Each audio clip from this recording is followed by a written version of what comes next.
LegacyMaker, the all sports network, presents a SIRTOBA media production where the struggle is real to be awesome.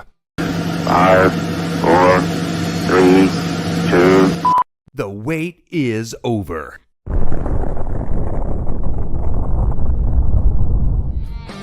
So you're giving it to Dale Earnhardt Jr. because he piggybacked off of his dad's name. The only difference was because there was a junior at the end and not a senior.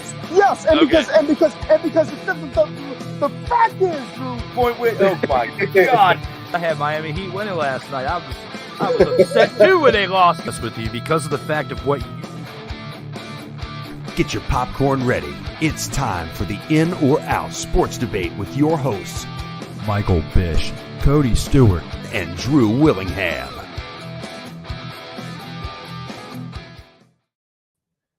Hello, everyone. We are live for episode 64 of the In or Out Sports Debate. I am your host, Drew Willingham, along with this week's special returning panelist coming back from episode 41, the last Trios Edition members of this episode, and now the next Trios Edition members of this episode. Welcome back, the co-host of the Four Wide podcast, also as well as LegacyMaker alumni Cody Stewart and Michael Bish. Welcome back there, fellas. What's going on, man? Hey, What's up, man? How you doing? I'm doing great, man. We've had some changes here since the last time you guys were here. New microphone, kind of getting close to Cody with the awesome microphone setup you two, Mike. So you guys have got the setups in the background, the backdrops. I'm just trying to keep up with you guys out here in these streets.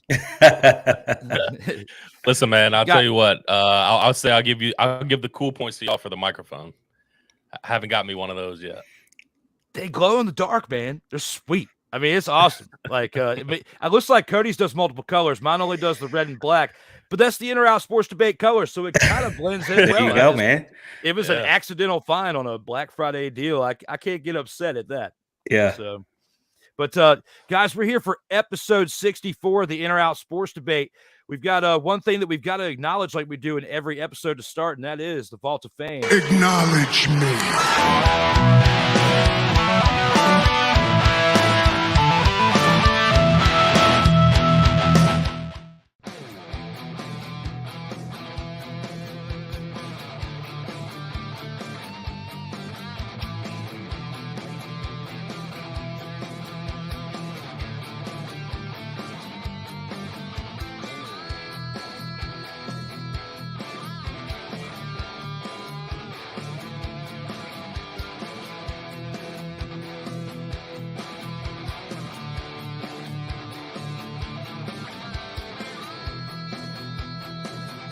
This is why this show was so important, and this is why I am personally validating and vouching for this show. If you are anybody in media, sports, professional wrestling, anything, you need to be on In or Out Sports Debate with my man, Drew Willingham.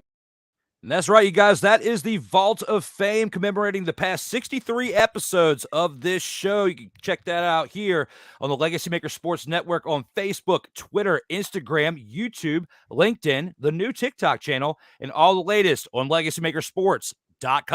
You can check out the In or Out Sports Debate on Facebook, Instagram, TikTok, Twitter, and Twitch, as well as the audio platforms on Apple and Google Podcasts, Spotify, Amazon Prime, Anchor.fm, and you can download them individually on iTunes. SIRTOBA Media is the video production company that sponsors me, myself, and I here on a In or Out Sports Debate.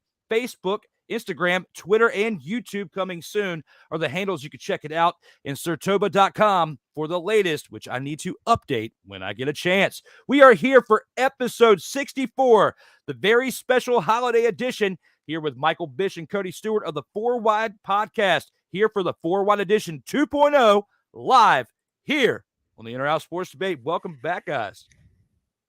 Ready to do this thing, man. Yeah, Hey, man. Hell of an intro. Did you take breaths during that? Ain't no way. It's hard, dude. I smoked for 19 Ain't no years. way. That's why I'm turning blue. For 19 years. I don't know how I did it. I'm amped up, passionate, and like we said in the green room, today was a rough Tuesday. So, hey, I'm ready to rock and roll with some fun here. Like Cody said, let's go ahead and take this into round one. Round one. And fellas, here with round one. Topic I've been waiting to hear your opinions on since this show started. Thomas Edward Patrick Brady II should retire after this season. Are you in or are you out on this, fellas? Let's go ahead and start with Cody. How do you feel about this one? I am in.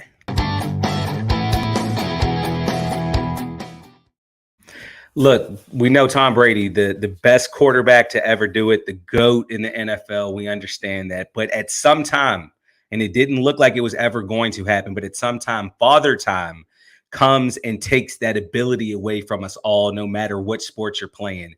And you can kind of see the decline a little bit with Tom Brady this year. He 14 games in, he has 20 touchdowns, 7 interceptions. Tampa Bay Buccaneers are sitting at 6-8 right now. It's just not looking too good for Tom Brady. And do I think that he still has a little in the tank? For sure. I think he could come back next season, but you have to kind of look at it as a whole. He would come back. He'd be 46 years old next season when the season starts. Do we know what team he would be on? No, because he could very well be a free agent and go elsewhere. But it comes down to this. Tom Brady, while he is a competitor, I do not believe he wants to be that guy that goes out like Brett Favre did. Like, don't get me wrong, Peyton Manning, yes, he did win a Super Bowl with Denver his last year, but still, if it wasn't for that defense that Denver had, they wouldn't have sniffed the Super Bowl. Peyton Manning was a shell of himself towards that final season. And we've seen other guys like that, maybe not even at the quarterback position, but like a Jerry Rice staying in so long and just not looking like the Jerry Rice that we knew. I feel like Tom Brady needs to go ahead and hang it up. I know it's going to be tough for him because it's looking like, while the Bucs might still make the playoffs this year, they're likely going to have a losing record. He doesn't want that, of course. But the man has so many Super Bowls, so many accolades, so many leaders as far as the stats goes. It's time to just ride off into the sunset with what you have and get into the broadcasting like it looks like he's going to do. So I am in. Tom Brady should retire after this year. You agree, Bish? You in or are you out on this one? I'm actually out on this.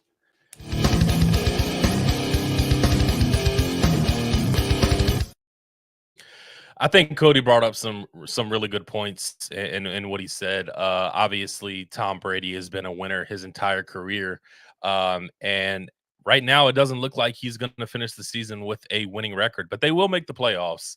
And I kind of look ahead to next year, and I don't see any of the teams in that division being able to really compete with Tampa Bay. Like, I feel like we're going to go into next season and those teams just aren't going to be there to compete. And I think that Tom Brady, if he comes back and if he does decide to, hang in there with Tampa Bay, I think he has another great chance of winning that division next season. And I agree with Cody on the fact that, Tom Brady is a type of guy to where he doesn't want to lose and he doesn't want to be, I guess, I don't want to say remembered as, the way he's being remembered this season.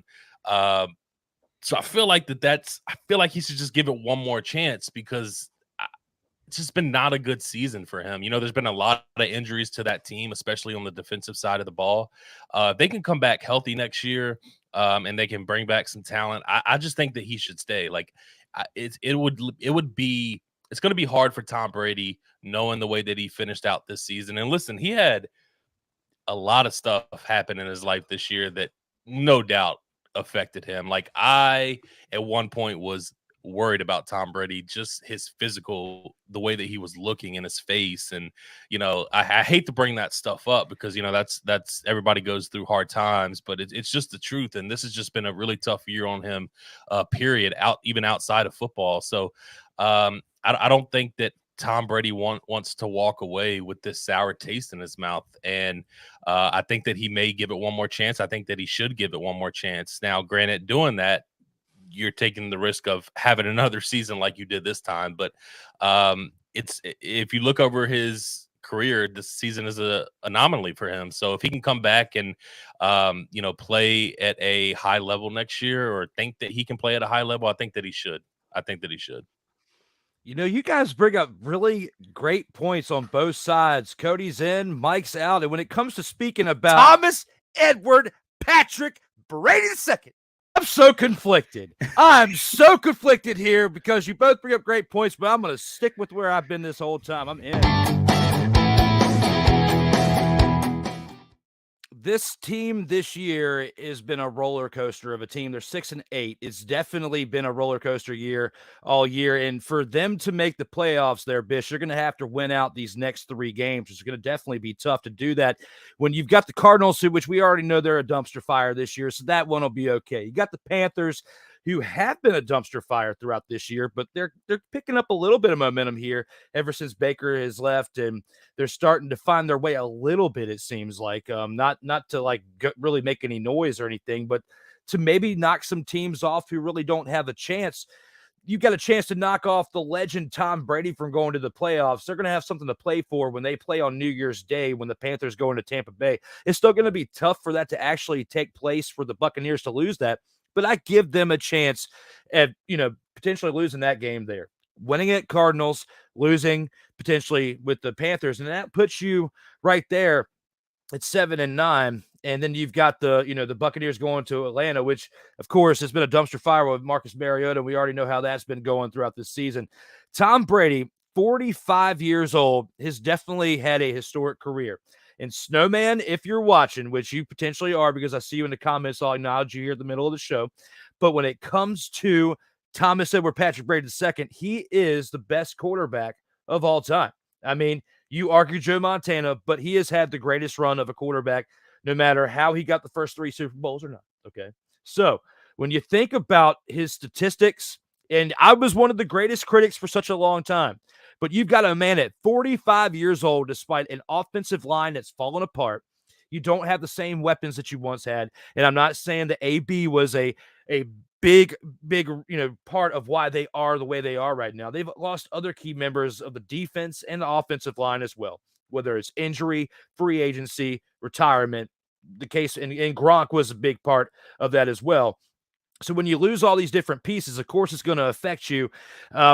I'm in on the fact that he should retire because I don't see another fit for him that he can kind of do what he did when he came to Tampa Bay. He was able to leave New England, slide into Tampa Bay, regardless of what happened with the pandemic and how we got to that Super Bowl and how things were just completely off that NFL year. At least we had football. At least it was still competitive, and he got that 7th. I don't see another team where he can just straight leave and have that success. And I feel like the biggest motivator for him would be that he would have to, if he was going to leave Tampa Bay, go somewhere where he has a chance to win a Super Bowl. He's not going back to New England, no matter how much there's rumors out there claiming that he's going back to New England. However, I do feel like it's time for him to hang it up based on if he keeps sticking around too long along the lines of what Cody said and having a Brett Favre year. He's not having a Brett Favre year this year because he has double the amount of wins Brett Favre had, because Brett Favre was 3-13 when he had that final season, got injured, and didn't even play the entire season. At least Tom Brady's still in it now after all these weeks, and he's not playing that bad. He just doesn't have a best team around him. Drew, can I add one thing really quick? What's that? So this is me. I'm going to stay with what I said. I'm in on him retiring, but this is me playing a little devil's advocate to a part of what you just said. You were mentioning, him maybe going to another team. You don't really see a team that he'd be able to slide into to kind of have that success. There is one team that is screaming for Tom Brady right now, and it's in No. And it's in an area where he is from, and that is the San Francisco 49ers. Let me tell you right now, they move on from Garoppolo. They keep Trey Lance, have Trey Lance sit behind Tom Brady for 1 year. The weapons that they have in McCaffrey, Kittle, Ayuk, Debo, the offensive line is amazing. The defense is amazing. I'm trying to tell you right now, if Tom Brady was on that San Francisco 49ers team from the start of this year, they might be undefeated right now. Yeah, I would have to agree. I think that's a really good place for him to go, just because I feel like Tom Brady is not in a position to carry a team anymore, and we're seeing that. So I think Cody brings up a great point with the 49ers. I mean, you're talking about a defense that is one of the best defenses that we've seen in a really long time. And you're talking about, can Tom Brady go out there and put up 21 points a game? if Brock Purdy can do it, no disrespect to him, I have faith that with those weapons, the greatest quarterback of all time could do that. 100%. Yeah, I got to back you on that too, Cody. Very great point. And Jimmy G's contract's over after this year, so he wouldn't really be a problem. The problem that you would have would be you would need to move Trey Lance at that point because you would have to trade him and get some draft because you've got Brock Purdy, who's Mr. Irrelevant on a cheap deal. I mean, he's already proven he could be a great backup quarterback and fill in if somebody gets injured. Didn't expect him to come out a third string and do what he did this year, but it's been great to see that. A lot of that attests to what you were saying, the offensive line. If Tom Brady does go there and plays for San Francisco, he's going to have all the time in the world to pass the ball. He could be a Statue of Liberty because this year we've seen Tom Brady scramble around in the pocket more this year than I think I've seen him scramble in the past half decade. If he goes to San Francisco, if he goes to San Francisco, it's definitely the system, not the quarterback. I mean, could you imagine him in a Kyle Shanahan offense though? That's kind of scary to think about. It is very scary to think about. Like the NFC would be getting stomped. And there's been games this year that they have been whooping the you-know-what out of other teams and they're doing it with second and third string quarterbacks on paper from what they said because they had Trey Lance at 1. You've been rolling with 2 with Jimmy G until you had to recently put Brock Purdy in. And I can't ever recall a time where we saw a Mr. Irrelevant play like Brock Purdy is. He's playing really good right now. You got to give really good credit to him. I mean, he's playing outstanding.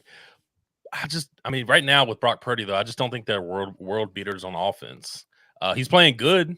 You know what I mean? He's putting up the points that he needs, but you get a Tom Brady in there with that defense, you're averaging 34 points a game. And I mean, even to your point, though, Drew, I don't think that they would have to move on from Trey Lance. I honestly don't, because I look at it like this.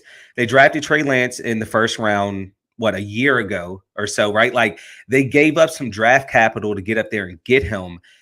I mean, if you're going to sign Tom Brady to a 1-year deal and that is it, the benefits that Trey Lance is going to have to be able to learn from Tom Brady for that 1 year, then come out in his 4th year and play. How long did Aaron Rodgers sit on the bench behind Brett Favre before he came in? 3 years. I'm just saying, man, like I think this would be great for all parties involved. It's a gamble because Trey Lance is on a 4-year deal, so he'll be in year 3 when Tom Brady comes in. So you basically have to treat Tom Brady as a 1-year rental. But if Tom Brady plans on playing more than 1 year and he proves in this year that he can do great things and get an 8th and potentially want to stick around for another 2 Super Bowls if he has what he's been doing over the past 5 years still being prominent, you have to consider moving Trey Lance at that point because he's in a 4-year deal. Just looked it up. He's in year 3 next year. So you basically got to treat Tom Brady's 1-year rental. But I like where you're going with that because Tom Brady's preparation would help Trey Lance as far as learning that in the back mindset for that because their games are totally different because Trey Lance is more mobile than Tom Brady ever was. 100%. But the preparation helped Jimmy G get to where he is and working directly with Tom Brady. I like where you're going with that. That's definitely good. What will you do, Thomas Edward Patrick Brady II? Looking forward to seeing that. But with that being said, we've got another round or so to go through. Let's go ahead and take this into round 2. Round 2. And guys, here with round 2, the NFL spending $800 million on fired coaches over the last 5 years should encourage stricter contract requirements for total compensation. How do you feel about that? Let's go ahead and start with you, Bish. Are you in or are you out on this one? I'm out.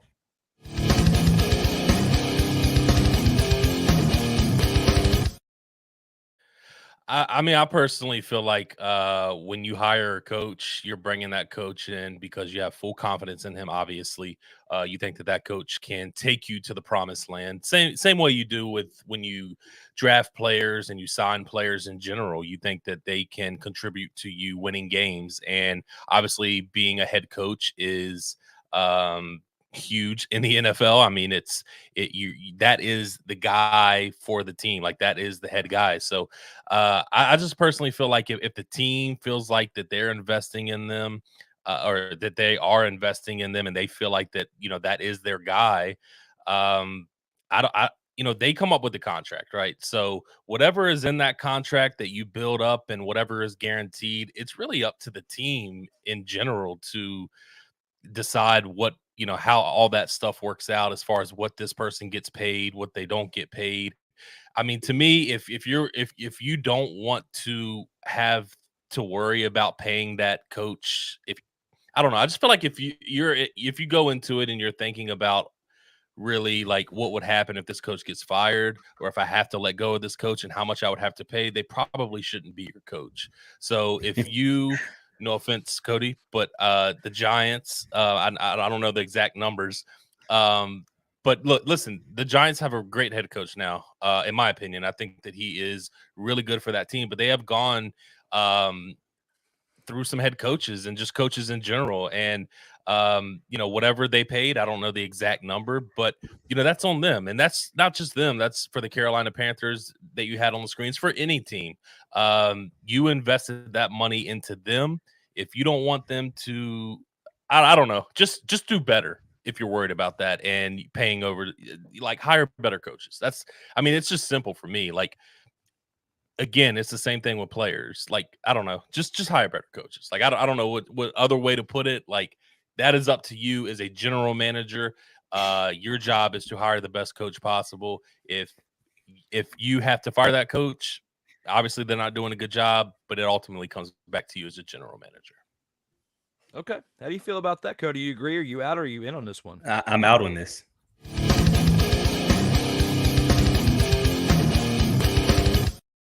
So when I look at just the grand scheme of this and that report that came out, yes, I get it. I mean, that's a lot of money being paid to coaches that are not coaching the teams that they were hired to coach. But at the same time, you really have to look at it from the standpoint of the owners and general managers who are ultimately making the decisions of the coaches that are being hired for these teams.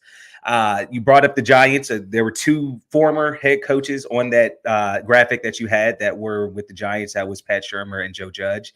And when you look at it, they were with the Giants, both of them, for 2 years each. And they I think they both signed a 5-year deal at the time of being the head coach for the Giants, and they were gone after the second year. And I'm not saying that the Giants didn't make the right move in moving on from him, because, I mean, we do have Brian Daboll now, and he has us in a position to make the playoffs for the first time in 6 years. But at the same time, how much of this falls back on the owners just not being patient with the coaches that they hired? If you're hiring somebody for 5 years and you're getting rid of them after the second year, that kind of says a lot about the owner itself and not being patient and trusting the vision on what they had laid out.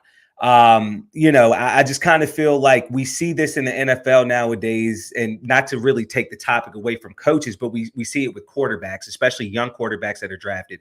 Sometimes if these young quarterbacks that were drafted in the first round aren't really showing any sort of promise after year 2 or year 3, teams are already looking to trade them or bring in a veteran to lead this team. I just kind of feel like all of this really falls on the owners. It doesn't matter what contracts they're giving these head coaches that they're signing. It could be a 5-year deal, it could be a 10-year deal. Who cares? It's the owners who need to take responsibility for this and understand that they need to become patient than what they have been over the past few years. So that's why I'm out on this. Hey, you guys bring up some really good points with that, and it's tough to really have to do this alone, but I'm going to have to disagree.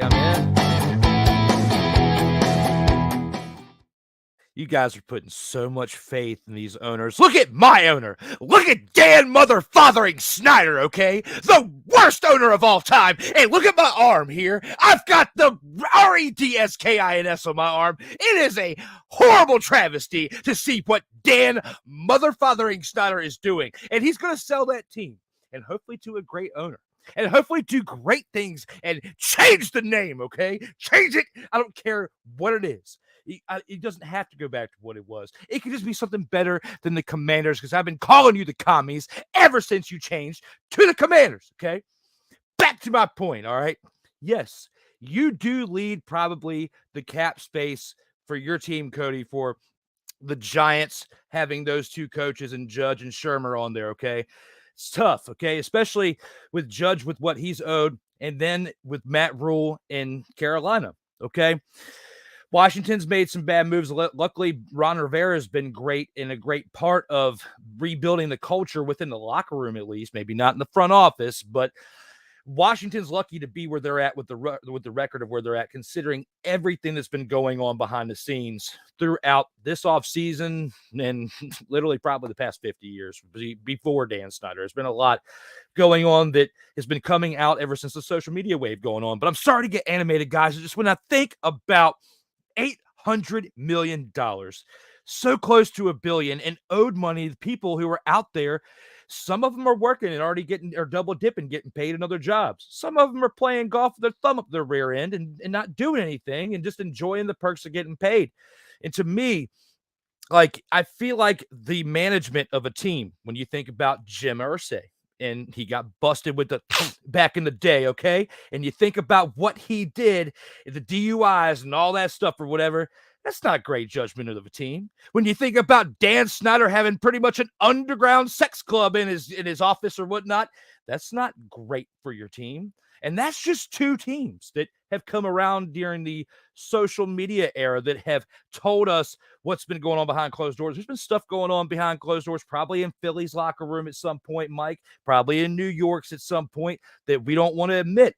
Lawrence Taylor at one point was smoking rocks and killing people and broke my quarterback in half, okay?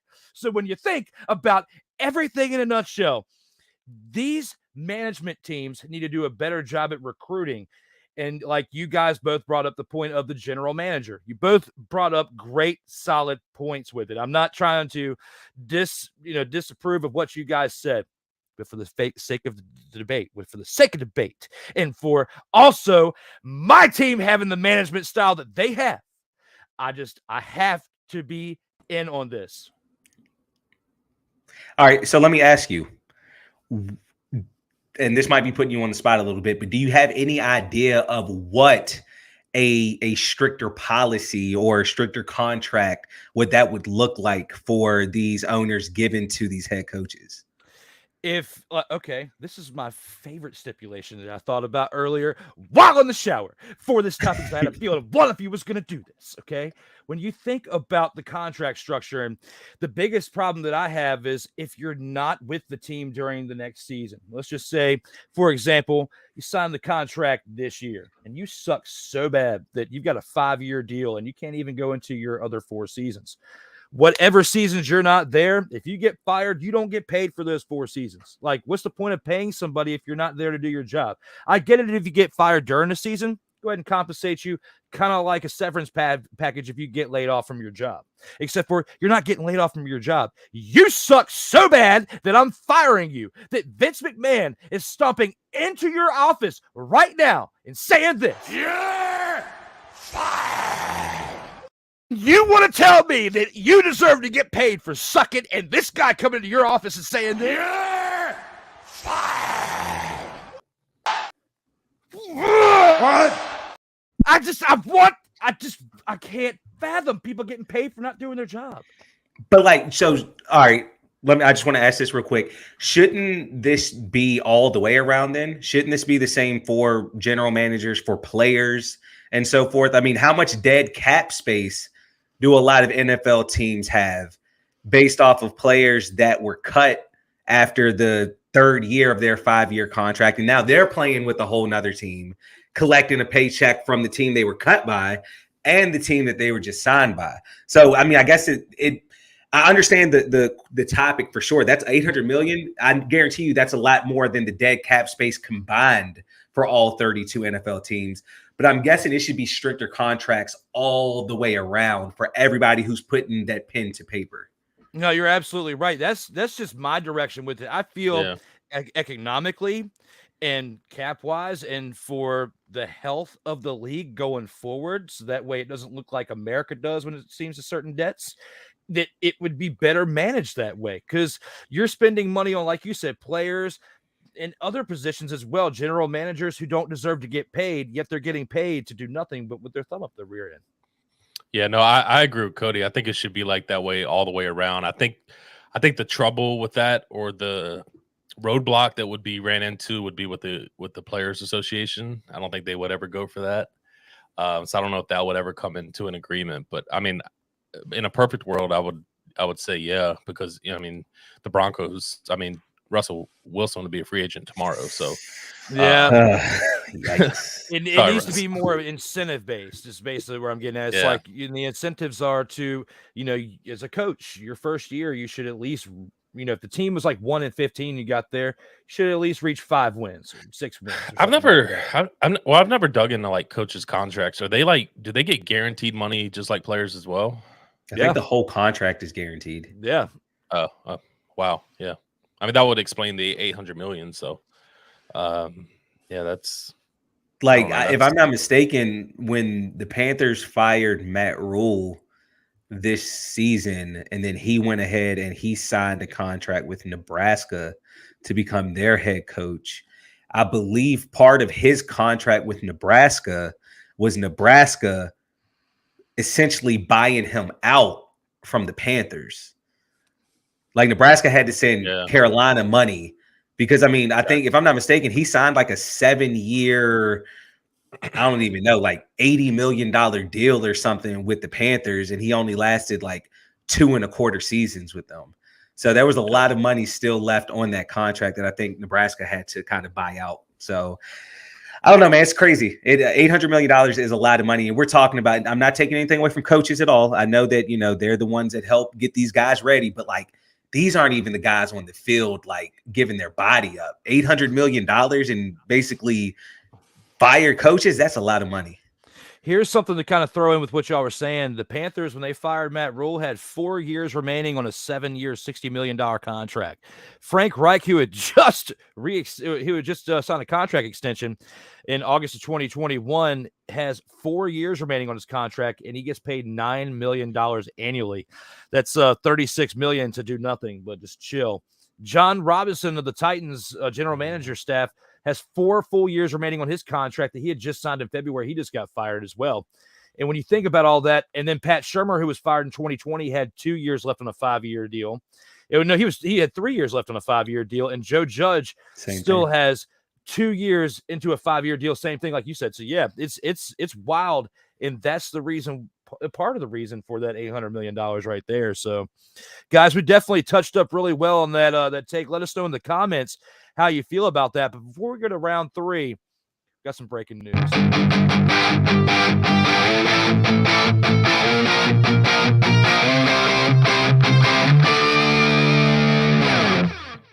And that breaking news is this: beginning next week, show comes back to Mondays for episode 65.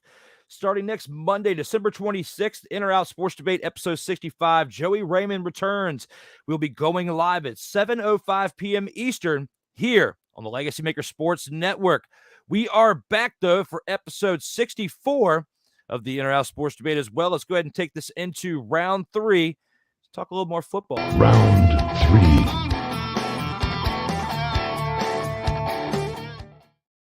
I tell you what, guys, this is probably my favorite graphic that I've made in quite some time. This is definitely a weird state of events when it came to this topic right here and what transpired this past weekend. When it comes to the Patriots' loss to the Raiders, happened on the dumbest play in NFL history. How do you feel about this one, Cody? Are you in or are you out on this one? I might be a prisoner of the moment, but I'm in on it. I don't know if it was miscommunication on the sideline after the Raiders scored that touchdown with like 30, 40 seconds left in the game to tie it up. But it seems to me that some of the players on the Patriots didn't realize that it was a tie ball game. Or at least I'm hoping that they thought it wasn't a tie ball game, because what transpired on that last play of the game for the Patriots definitely has to go in the dictionary under stupidity. Tie ball game, I mean, you could kneel and just play into overtime, but the Patriots, I guess they were trying to get into field goal range or something. But that very last play of the game, knowing there's no time left on the clock and the play is still going, not looking like you're going to score a touchdown whatsoever. It's not like you have to force a score. To the first lateral back, I understand. The guy with the player was right there. I get it. You're trying to make a play. But that last one, when you're basically throwing it back 20 yards and to your quarterback where there's nobody around him, it's not like the quarterback can get the ball again and then throw it forward. It's not possible. It's not a legal play. So many Raiders defenders there. They get the ball, they scoop it, they take it back for the game-winning touchdown. And I'm going to tell you right now, the Patriots, they are sitting, or when the game was going on, if I'm not mistaken, they were sitting at 7-6 on the season. They were fully in the 7th spot of the playoffs if the season were to start. And now you look at it, that's a loss. They're no longer in the playoffs right now. And something tells me they're going to miss the playoffs by one game. And this is the game that's going to cost them a playoff berth. So, yes, I am in. That was the dumbest play I've ever seen. How do you feel about that, Bish? Do you agree? Are you in as well? 1,000% in.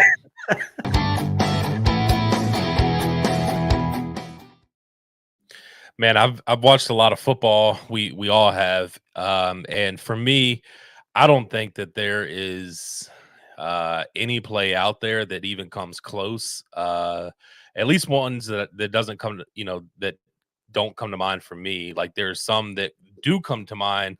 And that's like when players are, they catch a bomb or they break one and they drop the ball before crossing the goal line. Like that sticks out to me. Those are pretty dumb plays, but this by far is the dumbest play I've ever seen in my life. It literally makes no sense to me. And the fact that it happened to a Bill Belichick coach team, I would not want to be on that plane ride home. Like I would go to my positions coach and tell him that I am sick and I am taking a public plane. Like I am not flying on that private plane back with Bill Belichick because we might be going down together as a team. Especially when you think about this hug right there. He's Bill doesn't. No, gosh. Yeah, look at his face. Yeah, he's pissed. It's Tuesday, so I know they did. So Wednesday, tomorrow they'll do press conferences. As far as I didn't check the after game press conference, so I don't know what Bill said. But classic Bill, I'm sure. But I would definitely would not want to be in that plane ride home with them. It was just the dumbest play. There was no reason for it. And to Cody's point, if they didn't know the score, hello, Tom Brady Jr. Like, come on now. What are you doing? Like, Mac Jones knew the score because he was signaling to his players to get down, and poor Mac Jones gets stiff armed by Chandler Jones, which makes it 10 times worse. Got stiff armed like a little piece of meat. Like, excuse me, F you. Like you're getting slammed into the ground. Like Chandler Jones literally just like grabs his helmet and just slams him into the ground, and it's like, man, I can tell you what, those Vegas players in that city were LIT that night. But yeah, I would dumbest play ever, 1,000% in, and it's not even close. Guys, this is one where we're definitely unanimous on this one. I'm definitely in on this as well. When you think about this graphic right here, the one that I've popped up a few times during us discussing, this topic right here, you see him getting stiff-armed there right on the left, and Chandler Jones is coming in like this and afterwards saying this. Yippee-ki-yay, motherfucker. Because he just got steamrolled to end that game. Thank you, Bruce Willis. Sorry, microphone. Thank you, Bruce Willis. And also, thank you for contributing to what, in my opinion, is one of the best Christmas movies of all time. That's why I had to get it in here at this time of the year. Special holiday edition before we go into Christmas. But when you think about this loss here, there's definitely been some laterals backwards in the past that have been definitely not worked out well. I think people have seen the Music City Miracle play way too many times, and are trying to find other ways to recreate it. That was a special time. Football was different back then. I'm not saying that it can't be done again. It's just the time that you picked to do it. You should have just basically kneeled down. You're at the end where you can go to overtime, have a chance to continue that momentum on and get the score and still win the game. At that point, it was at the end of the game. There's nothing else you can really do, Jakobi Meyers. And the sad thing is that Jakobi Meyers is a great player, but I hope that this isn't what everybody remembers him for, is costing the Patriots the season, as you guys were talking about and alluding earlier. They had a great chance, and Cody brought it up. This could be the decisive factor on why you don't get in, why you don't get to do anything this year. And I feel like as time goes on, this team is missing Thomas Edward Patrick Brady II just a little bit more each and every day. Because if he goes to San Francisco, as you guys have predicted, we're going to see another Super Bowl, and the 8th one for Thomas Edward Patrick Brady II. Can't say it enough, but I do still feel like it's time for him to retire at the end of this year. The Patriots, man, they've had it tough ever since he left. This is their 3rd season without him. You had Cam Newton. You've had the blunder of, mac and cheese now at quarterback is what it seems like the past 2 seasons. And Mac has been a pretty decent quarterback, at times, but consistency is what they need. Just like any other team that's having troubles at quarterback. It's like Washington, we'll get to in a little bit. If they had, more of a stable quarterback that wasn't causing the team to have to go to last-second-ditch efforts, would be winning some of these other games throughout this year and not be in the position that they are based on where they're at. But that's a different topic for a different round. But Patriots lost to the Raiders, and how it happened, Matt getting stiff-armed, Jacoby throwing that ball back, in a what-are-you-doing moment has got to be the dumbest play in NFL history, in my opinion, as well. I mean, Drew, I think Patriots fans will remember who threw that ball back, but for us fans who are not diehard teams or diehard fans of that team, at least for me, the only thing I will remember is Chandler Jones stuffing Mac Jones into the ground. Facts.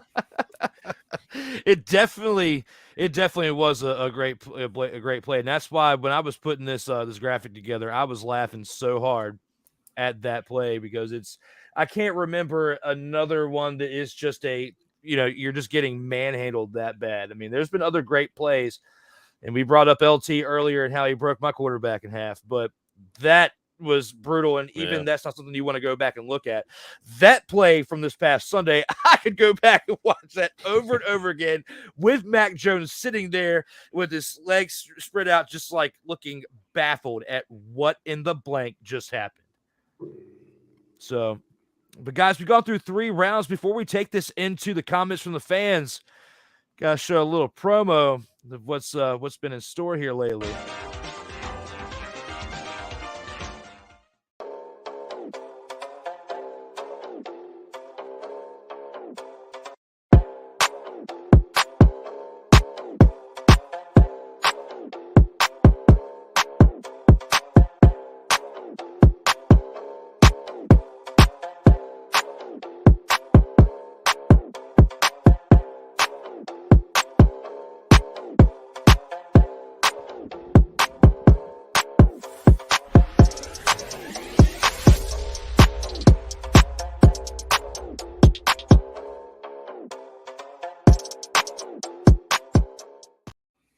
There you have it, guys. The Sports Senseis Unleashed just came out earlier this month in December.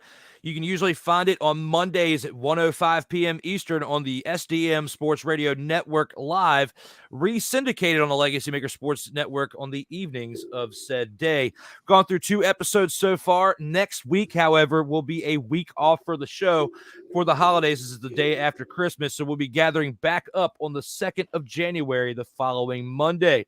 But you can go back and check out the past 2 episodes on either the SDM Sports Radio Network or on the LegacyMaker Sports Network as well in re-syndication. But with that being said, we got to go ahead and take this into the comments from the fans. And guys, they've been lighting it up here so far throughout the show. Let's go ahead and see what they've got to say.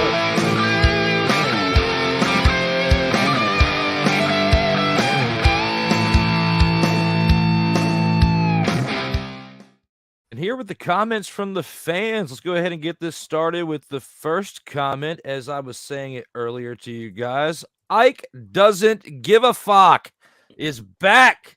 And with that, I greet you with this again there, sir. Ike doesn't give a fuck. Fuck. Welcome back, Ike. So it says, what's up, guys? Welcome back there, sir. And with that, he also says, Trios Edition is back. There's the fire emoji sign. Joey Raymond is here and says, fun fact time. If you put holy water in a humidifier, you have successfully created a gas chamber for vampires. Do with this knowledge what you will. I feel like this was kind of Harry Potter-esque, but thank you, Joey, for showing up with that. Snowman in the Morning with Cole Johnson is here. Hey, Legacy Maker crew, says Snowman. Dante Hill is here and says, what's up? Mounted a TV in Dante's house recently. Showed him Legacy Maker Sports Network on YouTube, and I paired that thing up to the network, and now we've got a new fan. Dante is a fellow Eagles fan there, Michael Bish. Yikes. So you two have that in common. Yes. Thank you, Cody. Thank you very much. We can definitely NFC East agree on that. So Rod Isaac says, what's up, fellas? Rod is here from the Rod Uncensored podcast, and believe me, it's pretty uncensored. So, Rod, thank you for joining us on this episode. Dante Hill says, no, I think Denver is his best fit, talking about Thomas Edward Patrick Brady II. Or no, were you talking about Russ? Clarify on this, because we were kind of going back and forth in that area, talking about the different parts in the NFL, and this was at 8:20. So, no, this is actually when we were talking about Thomas Edward Patrick Brady II. So I don't know, Dante. We might have to elaborate on that again. Dio's here says, Drew, Mike, and Cody have a great show, he says. So comes back. Tom back to New England, gaining some traction. I wouldn't be shocked. I just don't think it's his best move. I just don't think it's the best move for him. So, who's he throwing to? Nelson Aguilar? Jacoby Myers, who's throwing it to everybody else but his team. I mean, to be honest with you, I get it, but at the same time, it's like, and maybe I'm wrong, maybe I'm reading too much into it, but like these past couple of years, Tom Brady looks like he's been having like a lot of fun. I'm not saying he wasn't having fun in New England, but I mean, we've heard stories of New England kind of being like, military style. It's like this. I don't know. It's kind of like, you see the fun that that he's having. Like, does he really want to go back to that atmosphere? I don't think he does.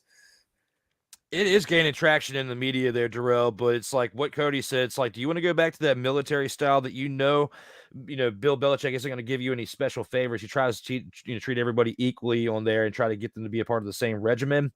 Tom Brady learned a lot as far as preparation from Bill Belichick, but I feel like the best fit, if he were to come back, along with what Mike and Cody were saying, would be to go to San Francisco, where they can keep the Statue of Liberty upright. And one more point to that. If we're just basing it off of this year, do you really want to go back to New England and have to play Buffalo, Miami, and the Jets twice a year? Or would you rather play the Rams, the Cardinals, and the Seahawks twice a year? I'll take the NFC West. Absolutely. I agree. But Brock Purdy trying to keep that job, as we were talking about San Francisco earlier, says Dio. True, but ain't nobody saying no to TB. Yeah. It's going to be like Peyton Manning coming into Denver and they got rid of Tebow real quick. I mean, and Tebow was a little bit more established and had a playoff win at that point. I'm not saying that Purdy won't have that, but the season's not over yet as well. But he's definitely hasn't played as ugly as Tebow and then wait to show up the last 5 minutes of the game. But it's two totally different scenarios, but it's his first year. He's Mr. Irrelevant. We're just going to have to see what happens. TB12 should go to San Francisco, says Ike. Ike is definitely with you on that. Says Cody at 100 with TB12 take is around the time you were given that. Dan Snyder, sheesh. Darrell was here when I was going off on Dan Snyder. So that's going to be a good soundbite to have. And hopefully I wake up tomorrow, because I probably put some pressure on the chest with that one. What's up, fellas? Says Rod Uncensored Podcast is back with another comment. Rhino Rod says Ike doesn't give a fuck, and I don't even want to know what that means. Yo, fellas, says Melvin Turismo. Melvin is in the house. Welcome back, Melvin. Thank you for joining the show. You're going to OT. Why do this? So much hate, as we were talking about the Patriots, says Dio. Shout out to Bruce Willis. Prayers to him and his family, like for real. And that's, I bring that clip on here for Bruce Willis because, I feel like Die Hard is, in my opinion, one of the best Christmas movies of all time. I'm sorry, but it's just a favorite of mine. And I had to show him some love because he is going through a rough time. Definitely one of my favorite hardcore actors of all time, especially action ones as well. Shout out to Bruce Willis. Hopefully he gets well. Poor Mac Jones. Laugh out loud, says Dio. And that, guys, that concludes the comments that we have here for the midway point of the show. Keep them coming as we'll acknowledge them here at the end. But we have 2 more rounds to go through. Let's go ahead and see what we got here for round 4. Round 4. And guys, here with round 4, I'd like to take this into the by the numbers segment here. Let's go ahead and see for episode 64 in this one. We've got Elmo Langley is the greatest athlete to ever wear the number 64 in all of sports history. When you put this into perspective here, how do you feel about this, Mike? Do you agree with this? Are you in or are you out on this topic? I am out.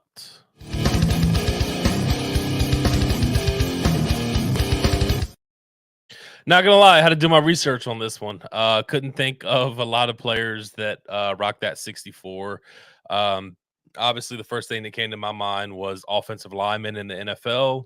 Obviously, no basketball players came to mind, and obviously had to look up Langley's stats. Didn't know a lot about him as well. So, just based off everything that I kind of read and kind of went through, I have to go with Jerry Kramer. Offensive lineman for the Green Bay Packers.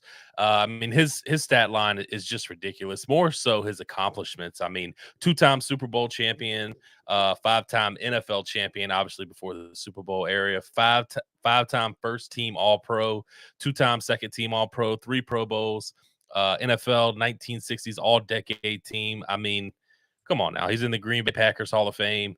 So I had to go with Jerry Kramer on this one.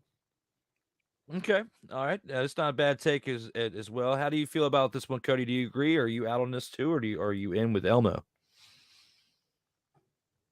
I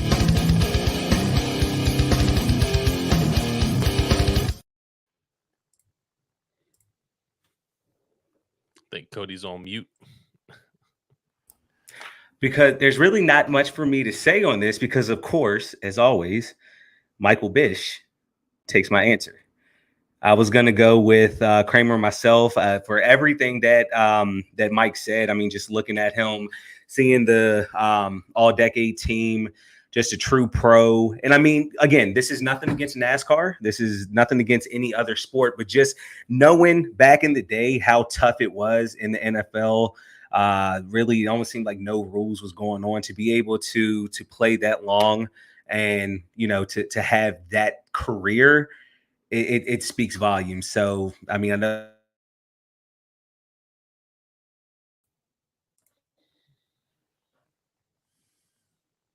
Same. Yeah. This was pretty. You're good. It's all good. So with this one, I'm gonna go ahead and take this with you there, Cody. But you know, for the sake of debate, for the sake of it all, I'm gonna go in. The guy's name alone wins it for me here. His name's Elmo. Okay, come on, think about this. We know Tickle Me Elmo. You don't want to tickle this guy. I'll run you over with the car. Okay, don't go after this guy before 1996 and try to tickle him. Probably try to drive you over. Elmo was out at this point. Sesame Street, all this stuff. Tickle Me Elmo is probably out of this. Somebody came towards this guy with an index finger. Try to tickle him. Probably didn't work out in their favor. Don't try to tickle Elmo. All right. I think it's Jerry Kramer. All right. You bring up some great stuff. All right. 2-time Super Bowl champion, 5-time overall champion. It's really hard for me to debate this, except for the fact that the man's name is Elmo, and he raced for 27 years. Okay.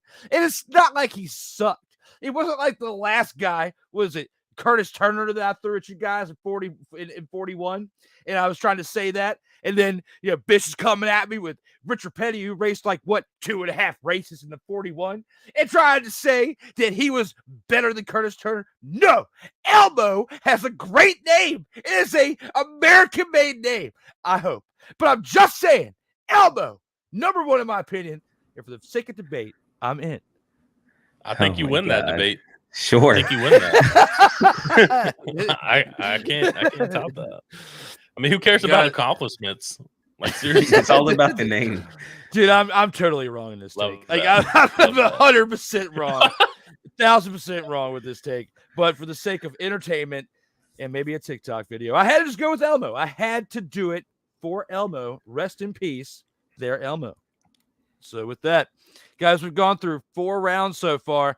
We've discussed some funny things, some mainly factual things. That was probably went a little bit off the rails that just for S&Gs I had a little fun with. But before we go into the final round, I've got one more thing to show you guys, and that is a promo video for what's coming in January.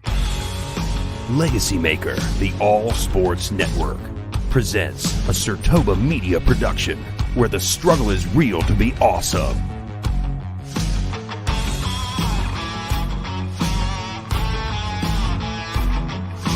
Acknowledge me.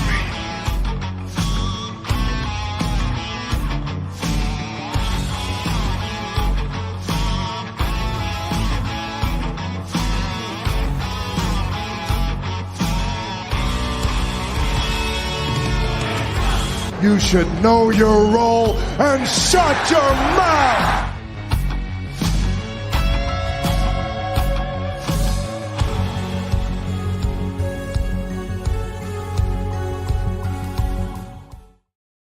That's right, guys. This is the Kayfabe Express coming here to the LegacyMaker Sports Network starting in January, a show based around the world of sports entertainment and wrestling. We'll have some guests from people within the business, starting off small, hopefully to get big, but at some point, we've got some independent wrestlers and some people within the scene that will be coming in.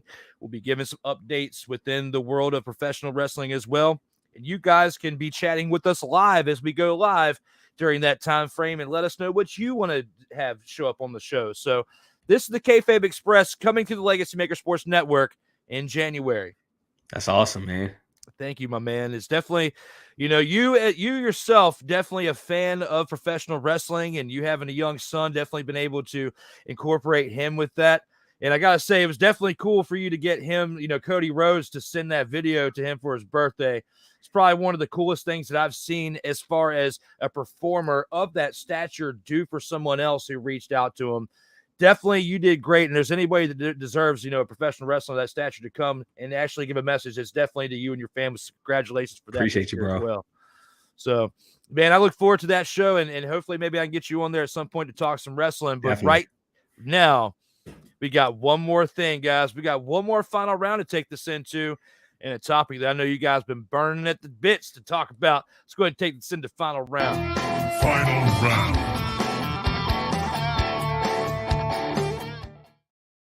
The final round, something I kind of alluded to earlier, and if you looked at the description of this video, you could have already read it. But when it comes to the NFL playoffs, would be better if all 4 NFC East teams qualified this season. How do you feel about this? And for someone that actually faced off against my team without a real name this past Sunday night, how do you feel about this one, Cody? Are you in or are you out on this one?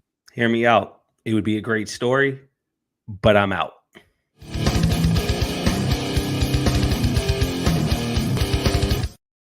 Listen, I've been telling everybody over the past 5 or 6 weeks when you could kind of see it forming that all 4 teams in the NFC East could make it to the playoffs. The division that was called the NFC Least for so many years over the past few years, to see them possibly be able to get all 4 teams, I've been begging for it to happen. I think it would be awesome. While most NFC East teams hate the other, or while most NFC East fans hate the other 3 teams in the division for whoever you root for, I think we all want to see them come together and make it into the playoffs. It would be an awesome story. It'd be the first time ever in NFL history that's happened. But if we're talking about the best for the league, the best for the NFL, the answer is no. Because when I look at the NFC right now, and you're looking at what teams are really peaking at the moment, the Detroit Lions are definitely at the top of that list. This is a team who's won, I believe, 5 out of their last 6 or 6 out of their last 7, something like that. And they're playing great. They've had 3 to 4 losses this year that's been by 3 or 4 points or less. This team is rallying around Motor City Dan Campbell. They're biting kneecaps. It's fun to watch. And if we're looking at how the standings or the playoff standings fall now, all 4 teams would be in as far as the NFC East goes. But you can't tell me that the Lions would not beat Washington right now if they played. The Lions would not beat the Giants right now if they played. I truly believe that if we're talking about it being great for the league, we have to have the best 7 teams in there. And I think Detroit is deserving of one of those spots. So that would knock out one of the 4 NFC East teams. It's definitely a great take on that. How do you feel about this, Bish? Do you agree with him? Are you out or are you in on this one? For different reasons, but I am out.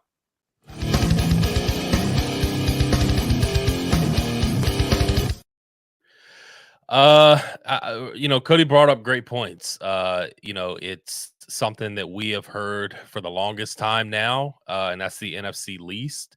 And although, as Cody alluded to, we're rivals, we beat up on each other, we hate each other's fans, teams, all that stuff is true, just like any division team and any division rival. But I think we can all come together and say that it has been a crap show being called the NFC least for a long time, and rightfully so to some degree. But it would be a cool story to see. It would be great to see. And although I truly do believe that the Eagles are the best team in the NFC East, as we saw with the Washington Commanders, they beat the Philadelphia Eagles. They played great ball. They played the clock control game, and the Eagles beat themselves up with turnovers in that game, and it cost them. It's hard to beat your division rivals twice in a season. It's even harder to beat them 3 times in a season. So for me personally, I don't want to see that happen because I don't want to face a division rival in the playoffs. I just don't want it to happen, because when it comes to division games, whether it's in the playoffs or the regular season, any of those teams can come in and beat you, especially when you face them twice a year. They know what your tendencies are. They know how that stuff works. And unlike the NBA, this isn't a 7-game series. It's 1 game, win, lose. If you lose, you're out. 1 game.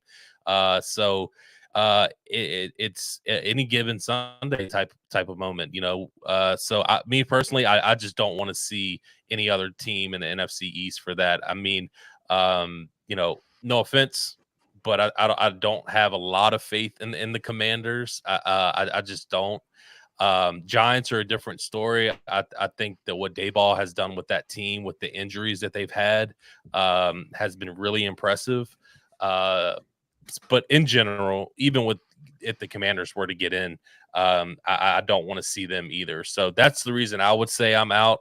But I do agree with Cody. I think the Lions are deserving of a spot, and I do think that they will get that last spot, taking the Commander spot. I mean, you guys bring some definitely great points to this, and there have been some times throughout this where we've definitely agreed, and there was a time earlier where I disagreed for comedy, but this time I'm actually disagreeing for legitimacy.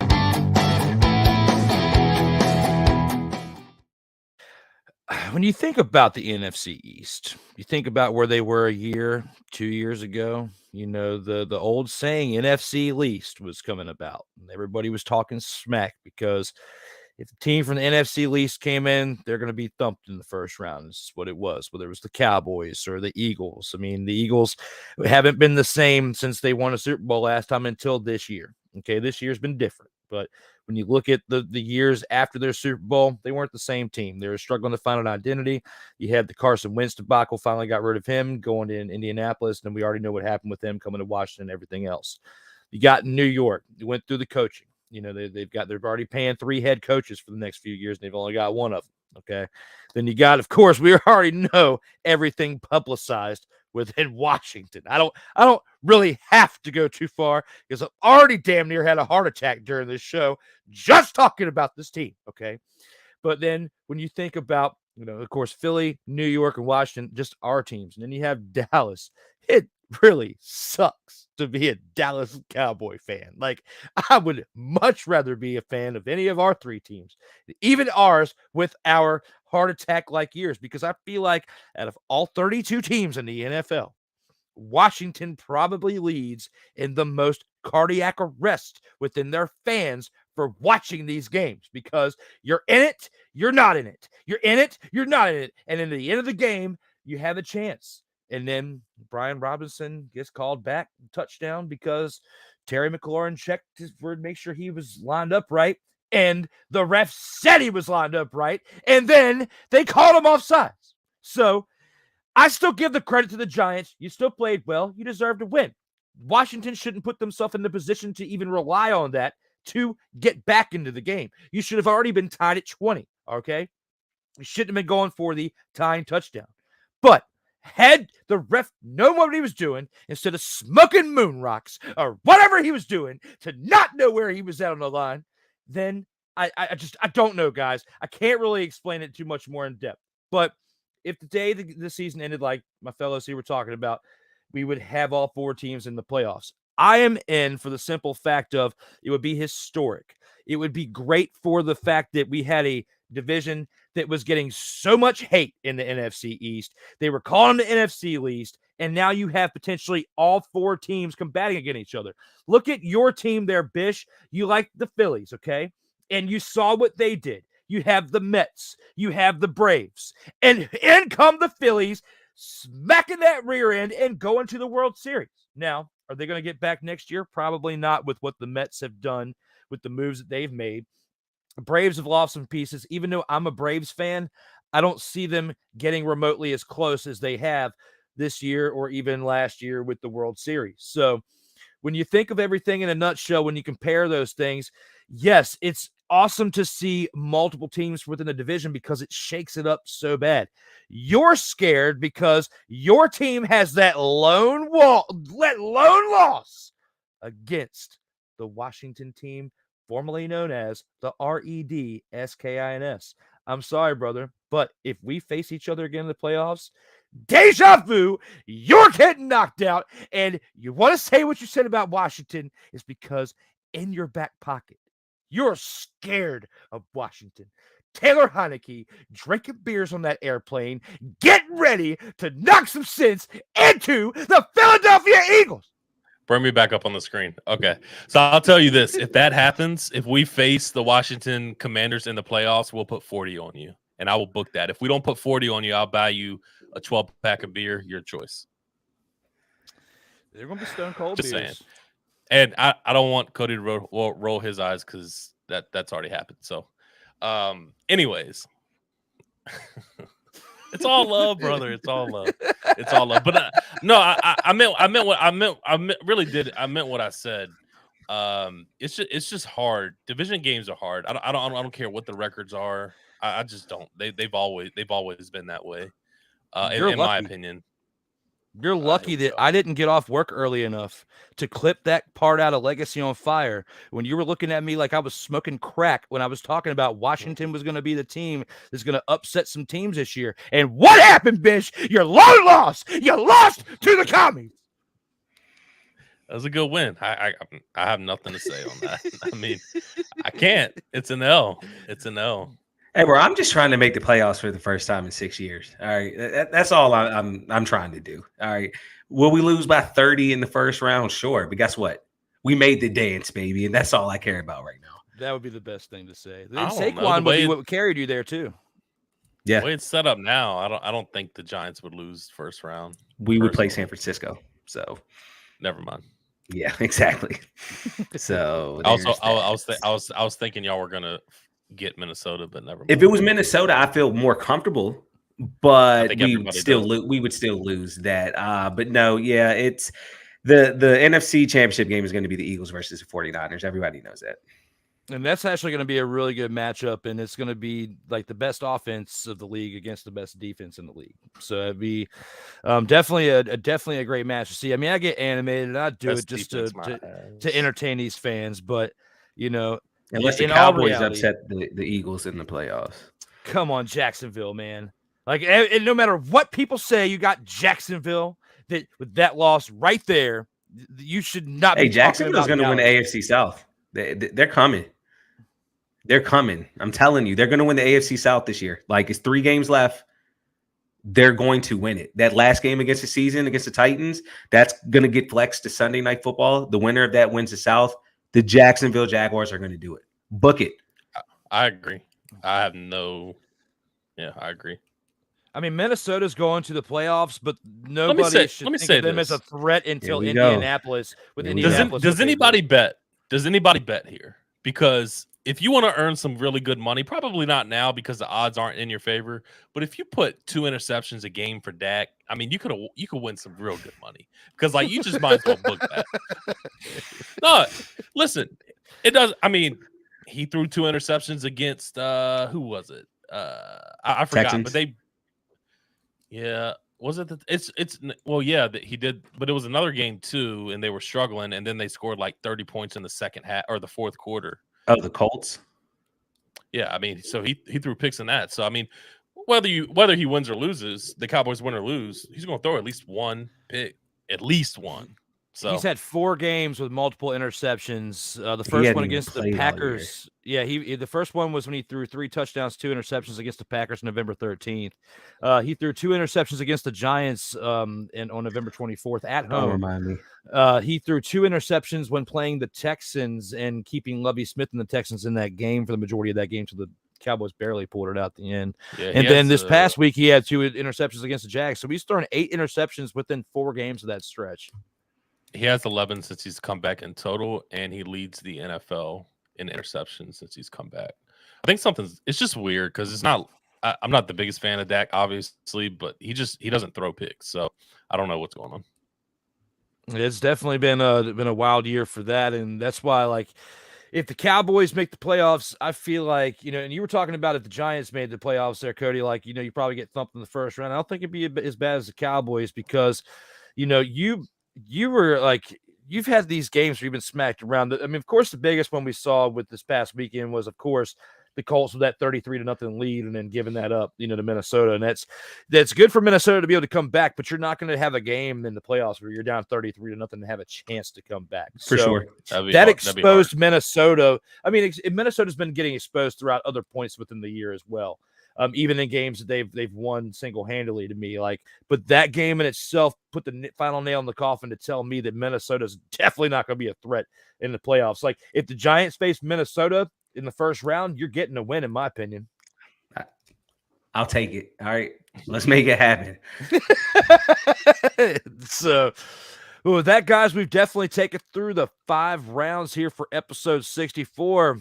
Before we get on out of here, we've got to acknowledge some things, guys. We've got to take this into the Vault of Fame. Acknowledge me.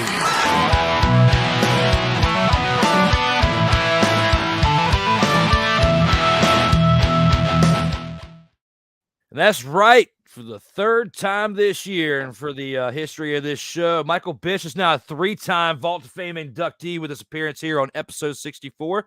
As well as Cody Stewart, as they have both been here for 3 times this year. Thank you guys again for being here for those amount of times of being here, contributing very well to this show. And with that being said, we've got the leaderboard here as well. We got to acknowledge Rob Johnson still at the top with 12 appearances as he came back for episode 56 last month. And you've got Joey Raymond with 9 appearances, James Brown with 4. But Cody and Mike move up to 4th place here with 3 appearances on the In or Out Sports Debate as we go into the new year. And next week being the 60th and final episode of 2022. Up next, you can look at on the In or Out Sports Debate. You've got next Monday, 12/26. We are live again for episode 65 with Joey Raymond. You can check that out here on the Legacy Maker Sports Network or on Facebook, Twitter, Instagram, YouTube, LinkedIn, and the new TikTok channel, as well as everything the latest on LegacyMakerSports.com. The In or Out Sports Debate is on Facebook, Instagram, TikTok, Twitter, and Twitch, as well as the audio platforms on Apple and Google Podcasts, Spotify, Amazon Prime, Anchor.fm, and you can download them individually on iTunes. SIRTOBA Media is the spot where all of my video productions come from. You can check it out on SIRTOBA.com. Facebook, Instagram, and Twitter currently. YouTube coming soon. The Sports Senseis Unleashed, again, is on Mondays, 1:05 p.m. Eastern, starting again on January 2nd throughout the entirety of next year as we get the first 2 episodes started up. We are here for episode 64, tailing it off towards the end here, but we have got a couple more things left, and that is to acknowledge the comments from the fans before we get on out of here and get to the final word. Let's see what they've got to say.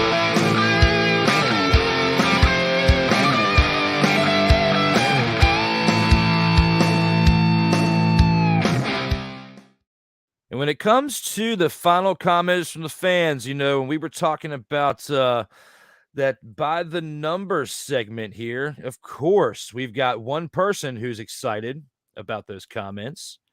And that comment is this. Darrell says, Jerry Kramer, go Pack, go.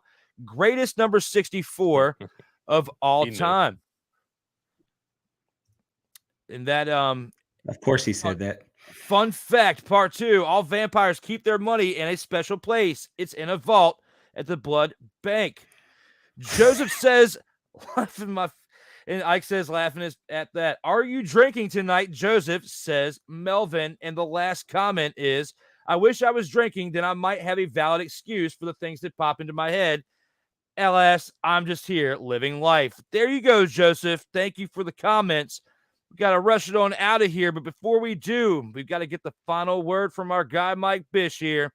Let's go ahead and take this into the final word here on episode 64.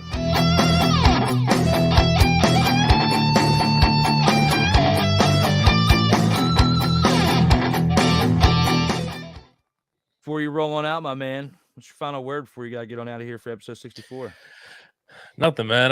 I just really want to kind of touch on some NBA real quick. And listen, I think the way that Anthony Davis has been playing this year has been absolutely phenomenal. I mean, he's been putting up absolutely incredible numbers. There's no doubt about that. But guys, like literally every time that I look up, this man is out for 2 weeks, out for 3 weeks, out for a month, out for 2 months. It's going to miss half of the year. Like, there's no doubt that Anthony Davis is a huge talent and has been actually really balling. He struggled the past couple of years, but he has been balling this season, and it's good to see. But for the Lakers and their future, I just don't think Anthony Davis is the guy, man. I think it's time to get rid of him. And that's really all I had to say, man. I just think with the injuries that have piled up for him, I mean, he's missing time like crazy. And I feel like it's every week thing I look up and he's getting nicked or he leaves the game early for a twisted ankle. And yeah, he comes back and then 3 days later, he's out now for a few weeks for another injury. So I just think it's time for the Lakers to go ahead and move on from Ant Davis. Very great take for the final one. How do you feel about Cody when it comes to the final word? What do you have to say there, my man? Look, man, my final word is New York Giants get into the damn playoffs. All right. Look, I know we just talked about the NFC East, but this has been on my mind since we started the season 7-2. Then we fell to 7-5-1. And it's like, yo, what's going on? Now we were able to get that controversial win against Washington Sunday night. We're sitting at 8-5-1. We have, based off of the analytics, a 90% chance of winning or making the playoffs. We can actually clinch a spot this week. And if we win and two of the three happen, Detroit, Washington, or Seattle, two of those teams need to lose. So my final word is Giants, make the playoffs, please. Again, I've said we probably won't do anything in the playoffs, and that's perfectly fine. We have a new regime. We have a new head coach, new general manager. They're doing the best they can. This is the most wins the Giants have had since 2016.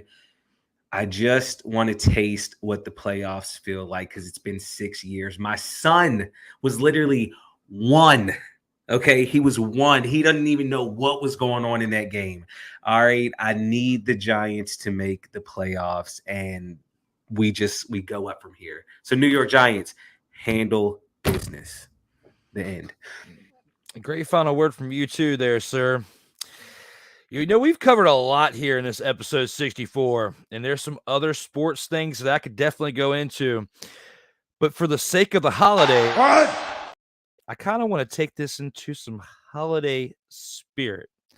So with that, let me give you a little bit of comedy. Ding, fries it done. Ding, fries it done. Ding, fries it done. Ding, fries it done. I gotta run. I gotta run. I gotta run. I gotta run. I work at Burger King making flamboyant Whoppers. I wear paper hats. Would you like an apple pie with that? Would you like an apple pie with that? Ding, fries it done. Ding, fries it done. Ding, fries it done. Ding, fries it done. I gotta run. I gotta run. I gotta run. I gotta run. Don't touch the fries in hot fat. It really hurts bad, and so do skin grafts. Would you like an apple pie with that? Would you like an apple pie with that? Wait for the bell, can't hear the bell. Where is the bell? Wait for the bell. Ding, fries are done.